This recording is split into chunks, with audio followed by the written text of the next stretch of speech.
RSS ಚಟುವಟಿಕೆಗಳಿಗೆ ಪರೋಕ್ಷವಾಗಿ ನಿನ್ನೆ ಕ್ಯಾಬಿನೆಟ್ ಅಲ್ಲಿ ಒಂದು ಡಿಸಿಷನ್ ಆಗಿದೆ ಸರ್. ಬಟ್ ಇದರಿಂದ ಕಟ್ಟುನಿಟ್ಟಾಗಿ ಆ ಸಿದ್ಧಾಂತವನ್ನ ಆ ಐಡಿಯಾಲಜಿಯನ್ನ ಬ್ರೇಕ್ ಹಾಕೋದಕ್ಕೆ ಸಾಧ್ಯನಾ?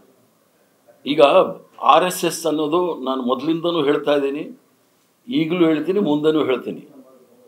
ಸತತವಾಗಿ ನಿರಂತರವಾಗಿ ABP ವಿರುದ್ಧ ನಾನು ಮಾಡ್ಕೊಂಡು ಬಂದಿರೋನು ಕಾಲೇಜ್ ದೆಸೆಯಿಂದಲೂ ಕೂಡ.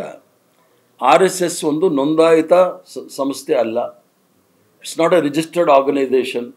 ಆಗಿರುವಾಗ ಅದು ಭೂಗತ ಸಂಸ್ಥೆ ಅಂತಲೇ ಸಂಘ ಅಂತಲೇ ಆಗುತ್ತಲ್ಲ. ಭೂಗತ ಸಂಘ ಆದರೆ ಅವ್ರು ಏನಾದರೂ ಮಾಡಿದಾಗ ಯಾರು ಜವಾಬ್ದಾರರು? ಈಗ ನೀವು ಸ್ವಲ್ಪ ಲೇಟಾಗಿ ಬಂದಿದ್ದರೆ ತೋರಿಸ್ತಾ ಇದ್ದೀಗ ಡಾಕ್ಟರ್ ಮನಮೋಹನ್ ಸಿಂಗ್ರವರು ಒಂದು short duration discussion Atal Bihari Vajpayee ಅವರಿದ್ದಾಗ ಪಾರ್ಲಿಮೆಂಟಲ್ಲಿ ಮಾಡಿದ್ದಾರೆ, ಸುದೀರ್ಘವಾಗಿ RSS ಅವ್ರದ್ದು ಏನೇನು ಮಾಡಿದ್ದಾರೆ ಅಂತ ಹೇಳಿ. ಈಗ RSS ಅವರು ದ್ವಂದ್ವ ನೀತಿ ನೋಡಿ.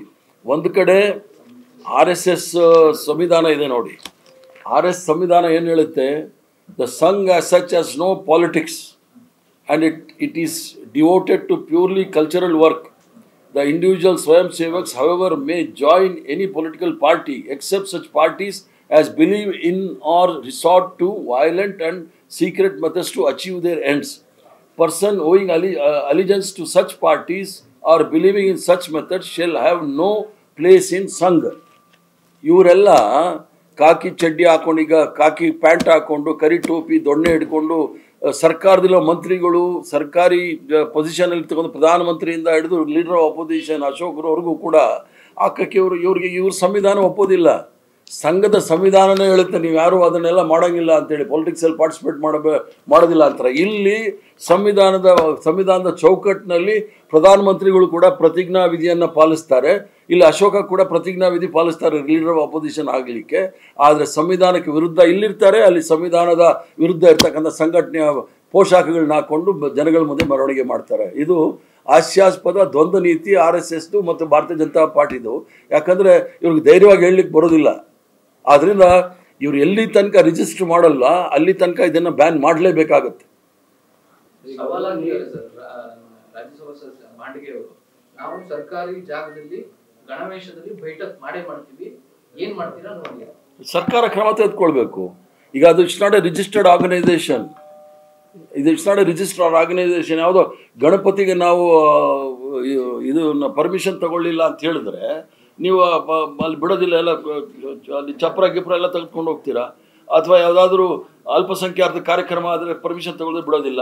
ಇದು ಏನು ಅಂತ ನೀವು ಮಾಡ್ತಾ ಇದ್ದೀರಾ? ಯಾವ ಉದ್ದೇಶಕ್ಕೆ ಇವ್ರು ಮಾಡ್ತಾ ಇದ್ದಾರೆ ಅನ್ನೋದು ಗೊತ್ತಿಲ್ವಲ್ಲ. ಹೆಸರಿಗೆ ಹೇಳ್ಬೋದು ಇವರು ಯಾವುದೋ ಧರ್ಮವನ್ನು ಕಾಪಾಡ್ತೀವಿ ಅಂತ ಹೇಳಿ.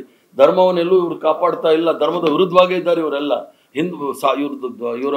ಇವರ ಸಂಸ್ಥಾಪಕ, ಹಿಂದೂ ಮಹಾಸಭಾದ ಸಂಸ್ಥಾಪಕ ಸಾವರ್ಕರ್ ಅವರು ಅವರ ಆತ್ಮಚರಿತ್ರೆ ಚಿತ್ರಗುಪ್ತದಲ್ಲಿ ಭಾಳ ಸ್ಪಷ್ಟವಾಗಿ ಹೇಳಿದ್ದಾರೆ, ಹಿಂದೂ ಧರ್ಮಕ್ಕೂ ಹಿಂದುತ್ವಕ್ಕೂ ಸಂಬಂಧವೇ ಇಲ್ಲ ಅಂಥೇಳಿ. ಹಿಂದೂ ಧರ್ಮ ಅಂತಕ್ಕಂಥದ್ದು ಧಾರ್ಮಿಕವಾದ ವಿಚಾರ, ಹಿಂದುತ್ವ ಅನ್ನೋದು ರಾಜಕೀಯ ವಿಚಾರ ಅಂತೇಳಿ ಸಾವರ್ಕರ್ ಭಾಳ ಸ್ಪಷ್ಟವಾಗಿ ಹೇಳಿದ್ದಾರೆ. ಆದ್ರೂ ಸಹ ದೇಶದಲ್ಲಿ ಅಶಾಂತಿಯನ್ನು ಮೂಡಿಸ್ಲಿಕ್ಕೆ, ದೇಶದ ಬಹುತ್ವವನ್ನು ಮುಗಿಸ್ಲಿಕ್ಕೆ ಇವರು ಈಗಾಗಲೇ ಹೇಳಿದಾರಲ್ಲ, ಅದರಲ್ಲಿ ಭಾಳ ಸ್ಪಷ್ಟವಾಗಿ ಹೇಳಿದ್ದಾರೆ. ಏನಂತ ಗೋಲ್ವರ್ಕರ್ ಅವರು ಹೇಳಿದಾರಲ್ಲ, ಅದರಲ್ಲಿ ಭಾಳ ಸ್ಪಷ್ಟವಾಗಿ ಹೇಳಿದ್ದಾರೆ. ಏನು ಒಂದೇ ಫ್ಲ್ಯಾಗು ಅಲ್ಲೇನು ಹೇಳಿದ್ದಾರೆ, ಇಟ್ ಈಸ್ ಅಬ್ಸಲ್ಯೂಟ್ಲಿ ನಥಿಂಗ್. ಅದರಲ್ಲಿ ಏನು ಹೇಳಿದ್ದಾರೆ ಅಂದರೆ, the appeared in the bunch of thoughts published by RSS in 1966. The RSS, a social and cultural organization, says that India should be ruled and this goes directly against the principle of constitution. ಅಂದರೆ one nation one national mission. ಅದರಲ್ಲಿ ಏನಿದೆ, complete one nation, ಒಂದು theory, ಒಂದು religion ಅಂತೆಲ್ಲ ಮಾತಾಡ್ತಾರಲ್ಲ, ಅದು ಬೌದ್ಧದ ವಿರುದ್ಧ, ಸಂವಿಧಾನದ ವಿರುದ್ಧ ಇರ್ತಕ್ಕಂಥವ್ರು. ಆದ್ದರಿಂದ ಸಂವಿಧಾನದ ವಿರುದ್ಧ ಚಟುವಟಿಕೆ ಮಾಡ್ತಕ್ಕಂಥವ್ರು ಏನು ಕರೀತಾರೆ? ಸಂವಿಧಾನದ ವಿರುದ್ಧ ಇರ್ತಕ್ಕಂಥವ್ರು, ತ್ರಿವರ್ಣ ಧ್ವಜದ ವಿರುದ್ಧ ಇರ್ತಕ್ಕಂಥವ್ರು ಭಯೋತ್ಪಾದಕರು ಅಂತ ನನ್ನ ಅನಿಸಿಕೆ.